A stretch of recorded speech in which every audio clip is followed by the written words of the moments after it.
Good morning.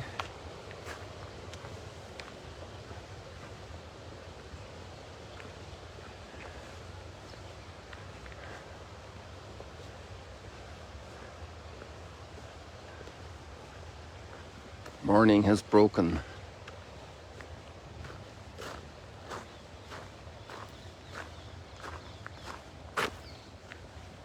You can see evidence of all the rain we had. A lot of rain yesterday. You saw the clouds coming in yesterday morning.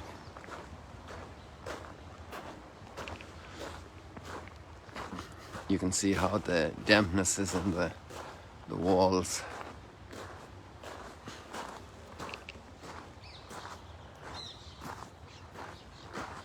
All kinds of puddles over here.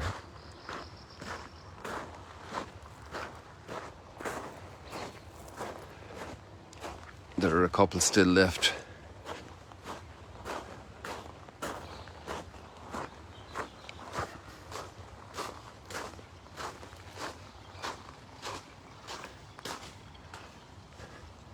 If there are any German speakers tuned in, remember the poem of Reinhard May. In die Pfützen schwimmt Benzin, schimmernd wie ein Regenbogen. In the puddles, gasoline is swimming, shimmernd. How do I say that in English? And it's like a rainbow in the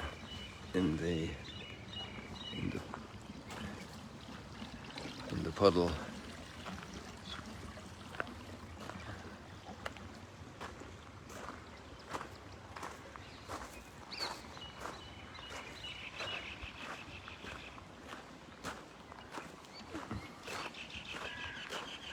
I need to turn off the lights over here.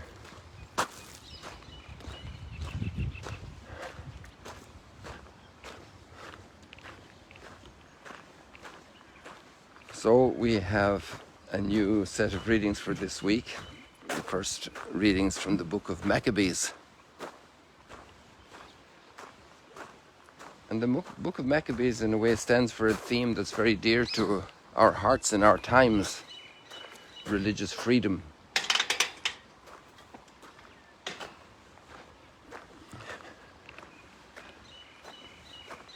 It's amazing how great the temptation is for people to override the freedom of others.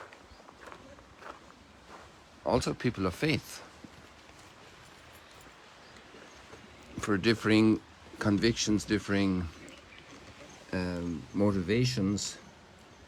I'm just going to turn off the lights inside here, so give me a second.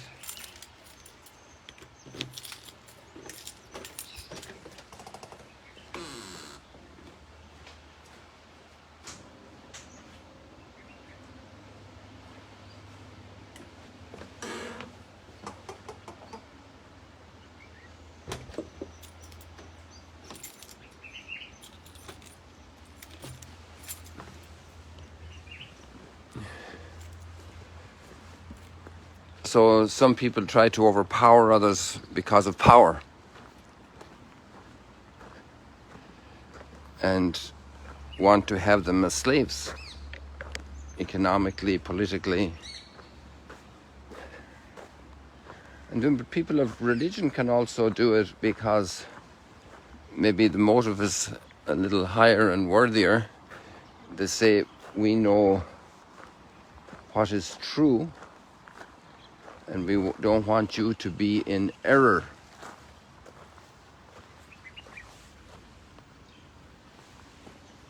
We know what is true and we don't want you to be in error. And so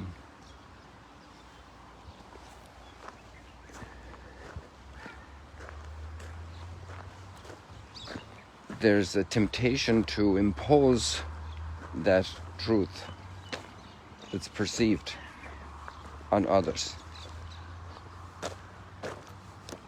But what we find with God himself in his dealings with us, as we see throughout Revelation, God doesn't impose. And maybe there are some expressions of this type of language, because the scriptures are both inspired by God but written by human beings. And they're written with the mindset of the human beings, and God is breaking through that mindset gradually, like this light is breaking through the clouds and transforming, enlightening. And so it takes time for human beings. And we see both things happening in the book of the Maccabees.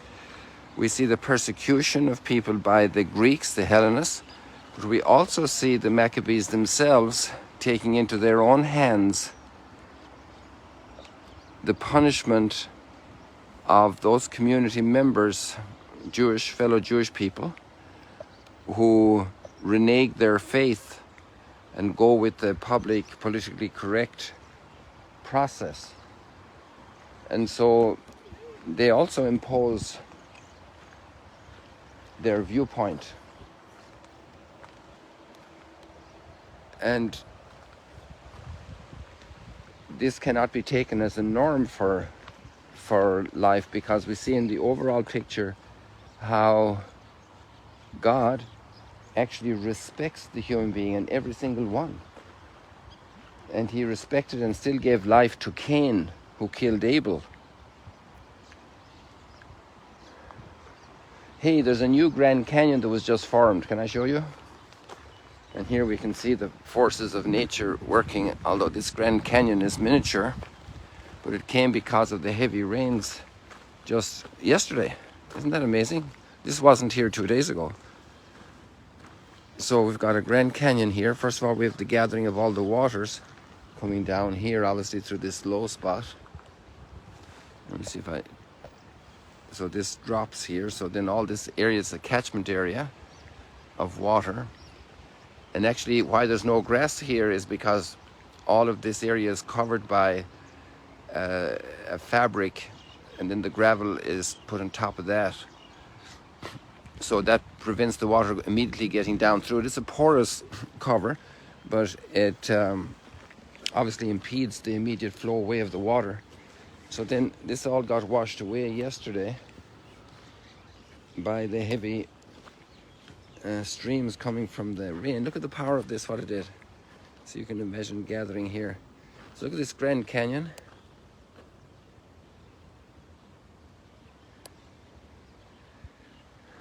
It's about a foot deep, and all that.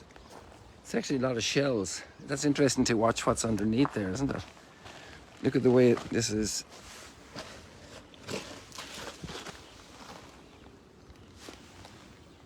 Just to give you an idea of the depth, I can go down here. It's about elbow deep, almost.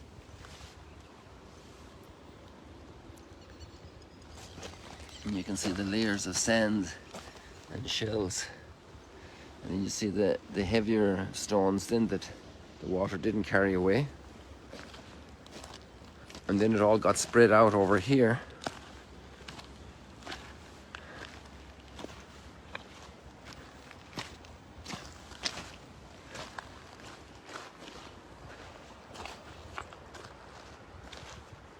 Interesting how nature works. And the power of water against solids.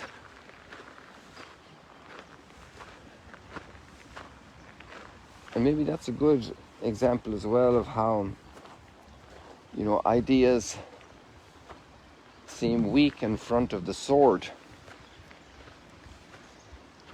The sword imposes, like the Hellenists coming with their sword against the Maccabees, or the very Maccabees coming with their sword against their fellow Jews who weren't towing the line.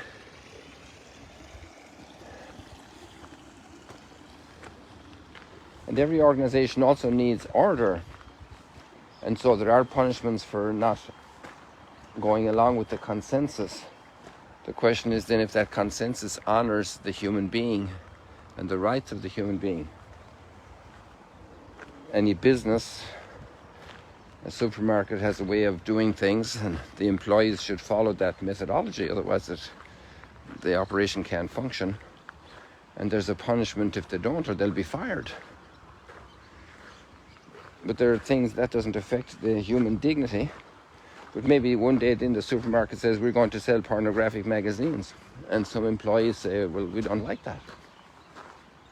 Hey guys, look at how green the Mount Arbel is getting already from last week's rains. And imagine after all the rain yesterday, we can expect a very green Mount Arbel very soon.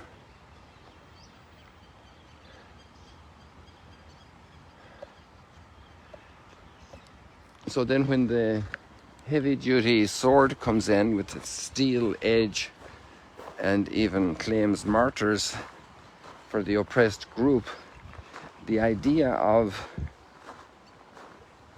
that the seemingly weak ones physically represent sometimes can overpower the sword. And we have that amazing proverb in Christianity, the blood of martyrs is the seed of Christians. It was coined by, I think, by Origen back in the 3rd century, because they already had seen that the more the Christians were persecuted, Boker Tov, the more they were persecuted, the community thrived. It was an amazing realization. My shoes aren't ready to go over there now because I don't want to cake up on any dirt, so I'll stay here this morning.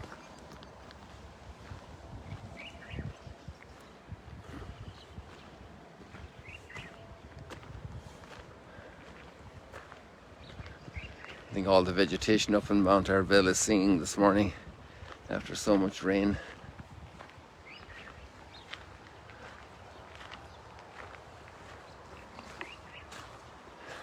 And then the religious people have to learn that, okay, we are convinced we have truth. And obviously there are different religious outlooks, but just let's take it as a phenomenon in general. And there again, force should not be employed. Yet parents have the right to teach their children the faith. And their right is primary and precedes the government.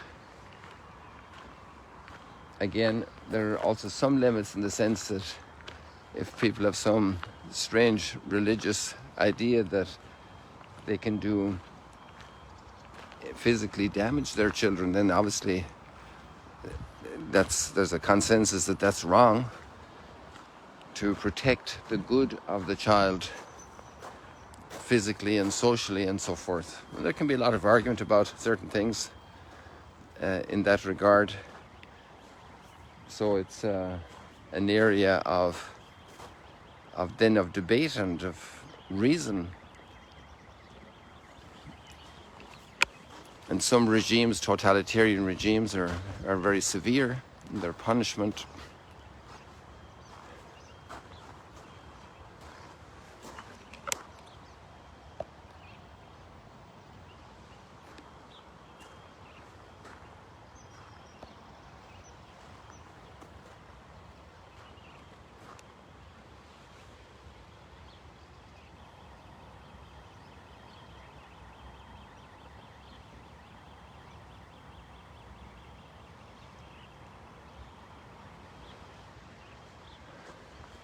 And so the acquisition of the place of religious freedom and a culture of religious freedom is still quite an issue for humanity. And even in Western democracies, sometimes there can be great infringements of religious liberty.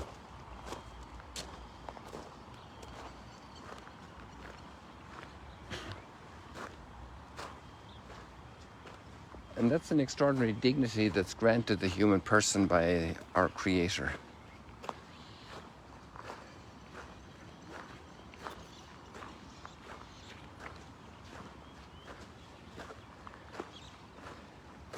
And even to respect the person when they're in error. I cannot oppress them or oblige them by force. We can talk, we can discuss, we can debate, we can appeal to reason, but we can't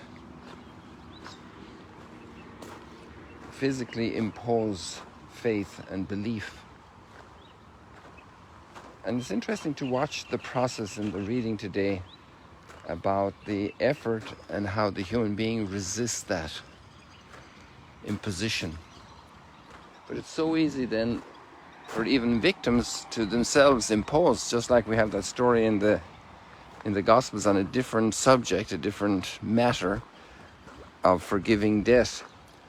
And the person who was forgiven a large debt went and really applied brutal force, even physical force, against a fellow worker who owed him just a little bit. So the culture of freedom is also a two-way street, and that's the great talent of good parenting, how to transmit great convictions to their children, great faith convictions, but to do it with great respect to develop the individual, the person, the personal qualities of their children, that they will assimilate the religious truth as a personal conviction and not just as a force of habit. And we have discovered very evidently that when religious faith is practiced by social pressure, social pressure doesn't have to be persecution in the sense of physical punishments for infringement of faith practice and belief, but simply going with the crowd and everybody does it. When I was a child, like all of the community practiced, basically. There were very, very few exceptions, and all were Catholic. But if people do it just because everybody is doing it and haven't grown into the deep reasons for the faith and haven't developed that personally, little by little from childhood, then when the masses stop practicing, then those who haven't internalized, personalized their faith are.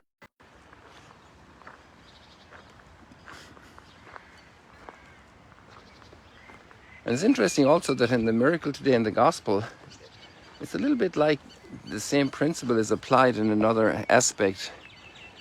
There are people trying to hush somebody who is trying to call out to Jesus, and they say, you shouldn't be bothering him. But this guy's very persistent. He's a strong will, and he's an interior urge to call on Jesus to help him. And then Jesus calls for him. But Jesus also doesn't impose on him. On the contrary, he draws him out more and he says, what do you want me to do for you? What do you want me to do for you? And there we have also a great call to the man's own convictions. I want to be healed of my blindness. I want it. We have the Roman centurion in Capernaum who goes to Jesus and said, Jesus, cure my servant. He's very sick. But this man is coming and saying, I want to be healed. What a great prayer. Lord, heal me from my blindness. And maybe we all have a little bit of it. And we need to be healed of our blindness. Good people, let's leave it like that for today. And let's pray for each other. Let's pray for peace here in the Holy Land. Continue praying. And all around the world where everybody else also has their troubles.